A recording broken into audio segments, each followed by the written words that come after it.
YouTube. Good morning. It's Saturday. Wow. How things change with one little tweet from Elon. Some interesting times coming ahead. So what I thought I would do today is go on a little bit of a drive, and what I want to focus the conversation on is to all the new FSD beta testers that might be onboarding. Yellow flashing light here, just showing you a little bit as we go. Should just slow down a little bit, the blinker's on, and it should just proceed. Pretty good job there, went down to 15 miles an hour. As a beta tester, I've been in this program since November, so I've got a little bit of time under my belt with the software and the way it's iterated. I think for all the people out there that are contacting a Tesla, we'll talk about that in a minute, and trying to get this build on their car, I just think there's some things that everybody needs to know and to think about before you go on your first drive potentially as a new FSD beta tester.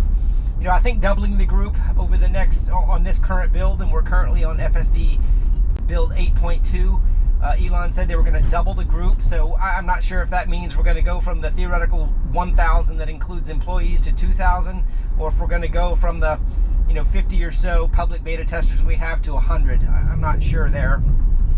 But let's just say we're going to 2,000 on this build, so it could happen, I guess, at any moment. I think there's some things you need to think about. Here's some bikers over here being rendered nicely. I cannot say strongly enough that driving this software requires complete attention. Here's a person here on the side of the yard raking, and you got a navigation path going slightly around it with oncoming cars. You need to be prepared at all times for the car to do something you don't expect.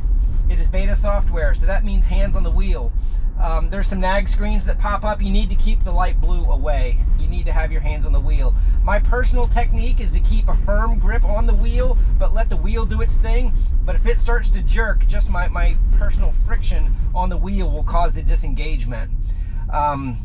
It seemed to work for me. When there's nothing around, like right now, there's no cars around, sometimes I'm a little looser. If it swerved, it wouldn't cause a problem. But as an oncoming car here comes, I'll try to tighten up my grip. It's a personal technique, but I think it served me well in some situations that there's the blue nag. See, I need to give a little bit more friction in some situations that perhaps have evolved differently than I would have expected.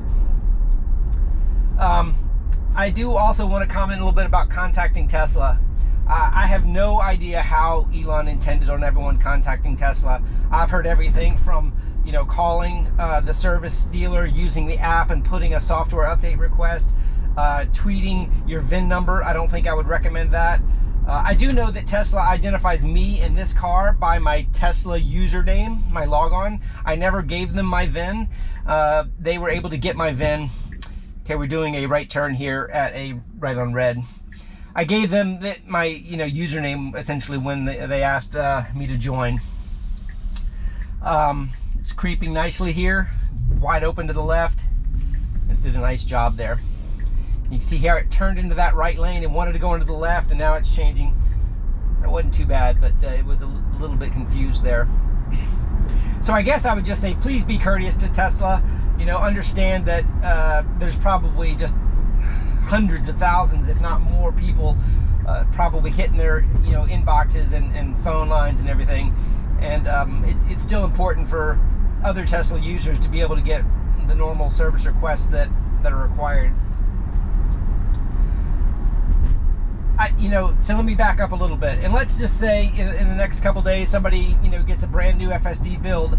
What would it be my recommendation to do? I would say expect the unexpected. Get out there and drive it, and just be ready. You're driving your own personal car. Okay, we've got an unprotected green here, so we got no green arrow, and it wants to go. Okay. It might have made that. I don't know if you can see these oncoming cars. They would have had to hit their brakes pretty hard if I'd have proceeded there. So now I'm proceeding manually. There's a chance that it could have made that turn if it had really kept rolling, but it kind of stopped and then it needed to keep going. little bit jerky there. Whoa.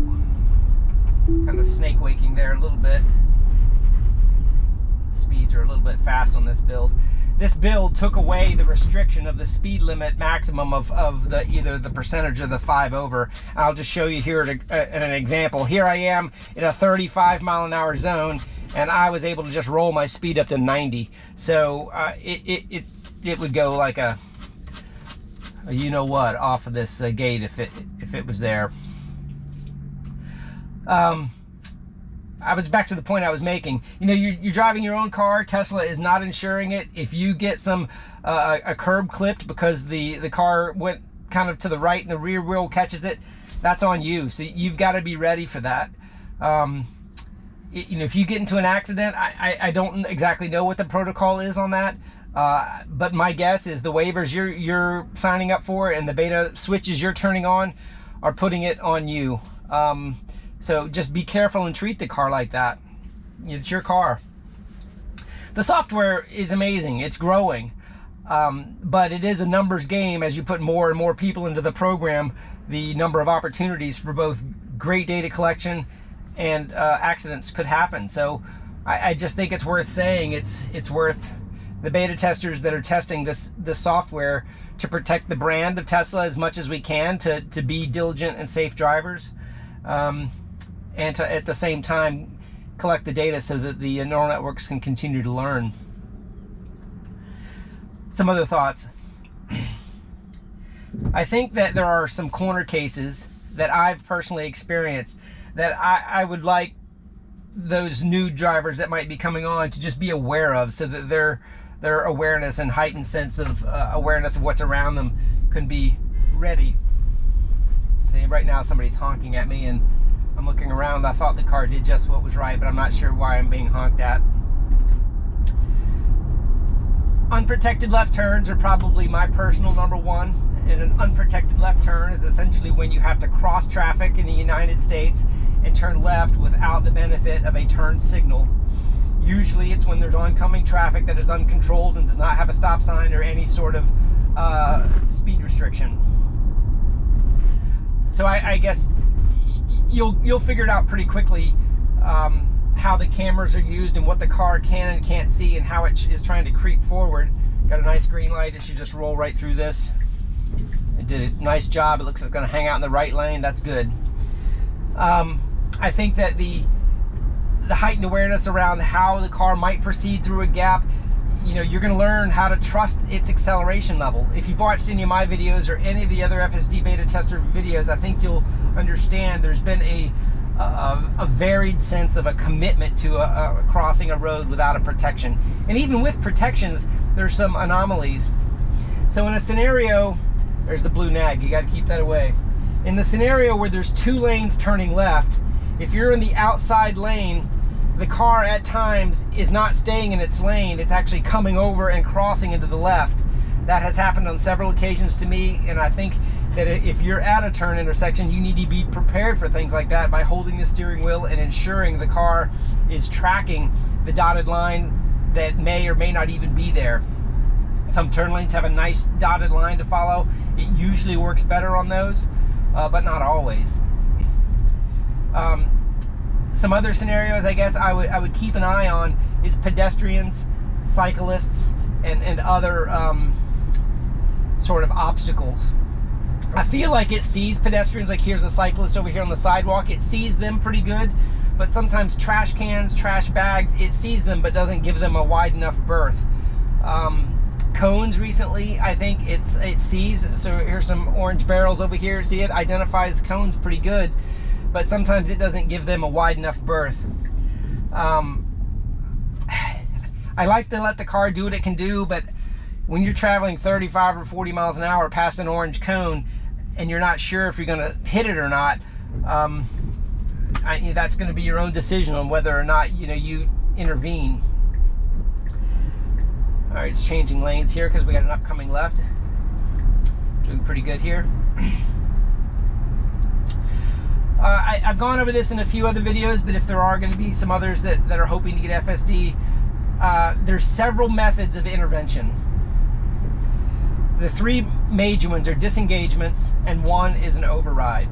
So if I break the steering wheel like this, that was a disengagement. It's no longer connected. I'm going to reconnect. If I push up on the stalk here, it disengages. That's an intervention. And that works. Re-engaging here. The other one is the accelerator. The accelerator, when you press it, it does not... let me go back over the third actual intervention. Pressing the brake pedal, which I'm doing right now, is the other disengagement. So that's 3 brake pedals. Okay, I'm gonna just let this turn happen here. It's a protected left with a green. It's kind of a sharp one. If you look at the steering wheel, it did a pretty good job. A little bit jerky there. It went into the left lane, and now it needs to get hard over to the right, and it did a good job there. Protected lefts are starting to get pretty reliable. I'm comfortable with them, as long as it's staying in its lane. Okay, so that was 3 methods of active disengagement.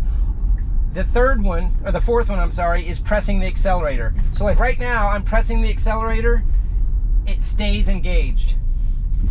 But Tesla Early Access has told us that because you are overriding the input that the car, I'm going to disengage here just at the parking section here at Lowe's and reset a route. If you use the accelerator, it is an intervention, but without taking the autopilot out. They have said that they see that as an intervention. So all of that data is collected as interventions. This little camera up here is called the snapshot tool. You don't have to hit that every time you see something that you think Tesla, needs to see for interventions. This is like a highlight reel. Tesla has said you get 5 to 6 presses of that camera button before the memory in the car starts to overwrite itself. Basically, how long before the car downloads that data? The car downloads that data when you're on Wi-Fi or over cellular if you have a good connection, but we have no indication of how much of that data has been downloaded. So there's really no way to know how much memory you have. So I sort of treat that camera button as 5 to 6 presses per drive, and then when I go home, I'm assuming I get back on the Wi-Fi and everything is being downloaded. But if you were going to a friend's house or somewhere else and the car was parked for a long time on LTE, theoretically it would also be offloading that data. So I think that is a good overview of the methods that Tesla is using to monitor our driving. It's both interventions with the disengagements, the accelerator intervention, and then the snapshot tool. So the snapshot tool, I think, is best to hit like what you think Tesla is not capturing good data on, such as perhaps a unique sign, a unique scenario that perhaps you think is unique to maybe where you live, or a unique configuration here. So I'm going to go ahead and engage autopilot here at an intersection. I've given it a route home, and there's an oncoming car here to the left, and it needs to stop. Okay, yeah, it's in the road, and it was going with that car. So you just got to be ready to disengage it. There are some scenarios that I think take different levels of disengagement. And when I say that, sometimes I'm ready with my foot on the brake pedal. Like, see, this bus is turning right here. It continued on its own. That's fine. It doesn't recognize cars turning like that. Sometimes I'm ready for the brake pedal, and sometimes I'm ready for the accelerator. It depends on the unique scenario. I think you need to be ready for both. Obviously, if a car might lunge out into the traffic, that's where you need to be ready on the brake to disengage. If there's a scenario with a lane change, sometimes it'll be up near its maximum set speed, but it needs to get in front of a car to change a lane. So that might be where I tap the accelerator like I did just there and help the scenario so that then the software can make the better save.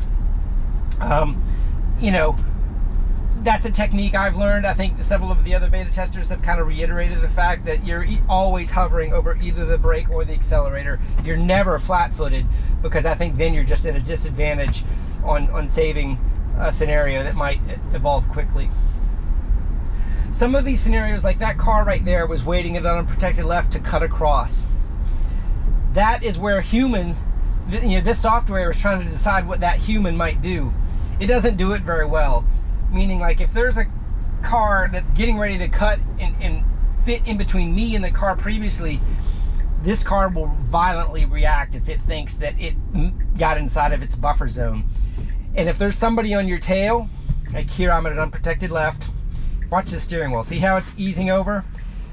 If I got rear-ended right now, my car is going to go into the lane of traffic, oncoming traffic. It's going for it. All right, there's a scenario where I had to press the accelerator. That oncoming car was coming too fast and it was just starting to creep. So I didn't disengage, but I pressed the accelerator. That's feathering, nudging. It is an intervention, but it didn't disengage autopilot, so it allowed it to follow its trajectory. I think these things they continually come up. You never can really write a script for what's going to happen. But the point I was trying to make is you need to be prepared for cars that cut out in front of you and the Tesla to aggressively brake. I think those of you that have regular autopilot, you probably see that today with auto steer and some of those other features. But with FSD Beta, it can do the same sort of thing, but you might have your guard down a little bit more to let it try to proceed. We don't want people getting rear-ended with aggressive braking, if at all possible, to avoid it by predicting what the car might do. Typically in those scenarios, what I'm doing is I'm feathering my accelerator at that point, so that if the car does start to brake, I can be the judge on the distance between me and the car that's cutting out in front of me. And that seems to work pretty good. You kind of start to know how the car behaves to certain scenarios. All right, proceeding green, everything's clear. You do lose some features, when the car changes lanes. It's doing a pretty good job clearing the lanes, but you don't have any visualizations of the other cars that it can see and not see. It goes a little bit fast over railroad tracks. Good Lord. That was a little fast. So I disengaged there just because it was lunging too fast. The speed was set a little too high. All right, I'm re-engaging. It's got a clear right on red here, and it should just proceed.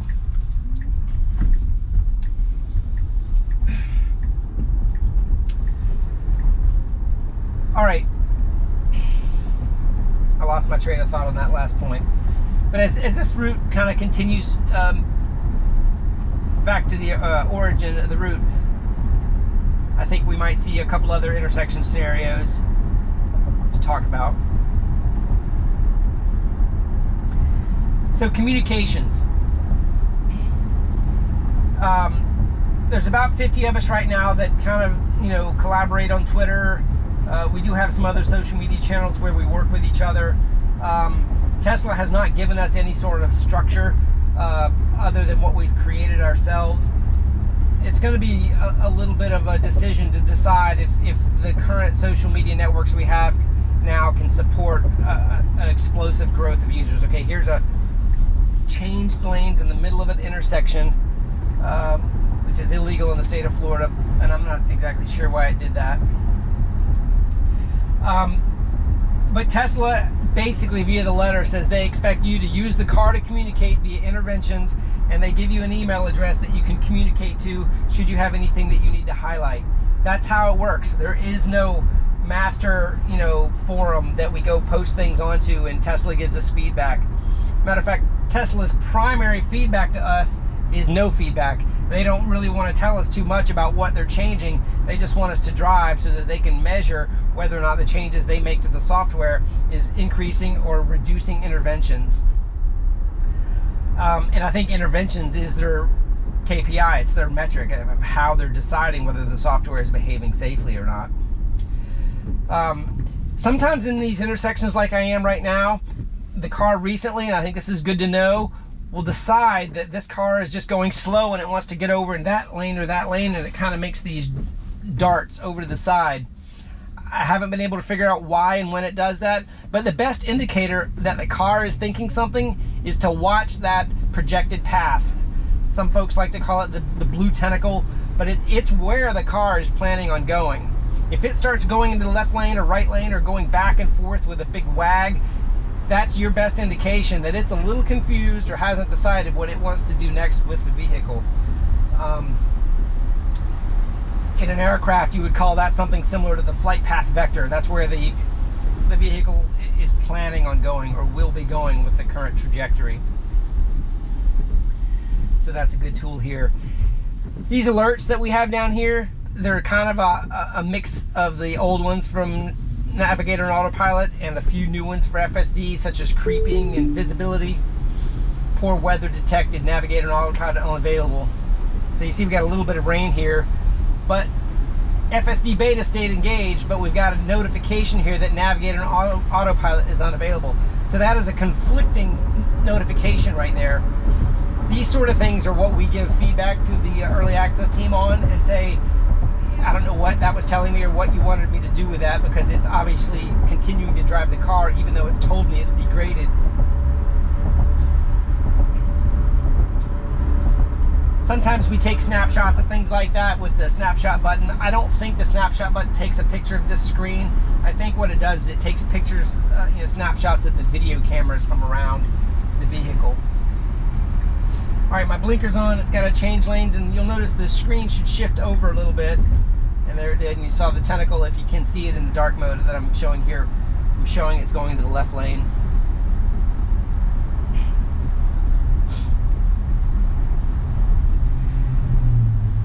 So that's about 15-20 minutes of, and there was the uptone for Navigator and Autopilot. That was about 15 or 20 minutes of discussion on, if you're a new FSD beta tester, how I think you need to get your car, your vehicle, perhaps your driving technique prepared. Nice unprotected left here. It's very wide open. It had to wait on 2 cars. A little bit jerky on the steering wheel here. Very slow here. This is where I wish it would accelerate a little bit more.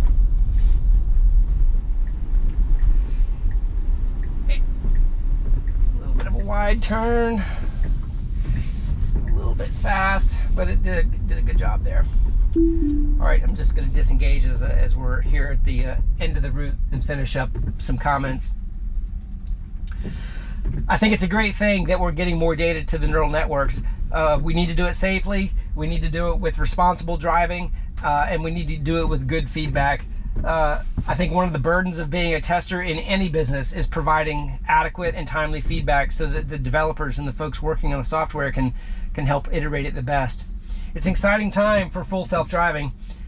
I'm looking forward to the growth of the program and hopefully getting these neural networks tied up to the software so we can really see some step change improvements. If you got any thoughts or comments, please leave them in the section below. I'd love to hear your thoughts. If you enjoy the video, if you don't enjoy the video, let me know. Have a great and safe day.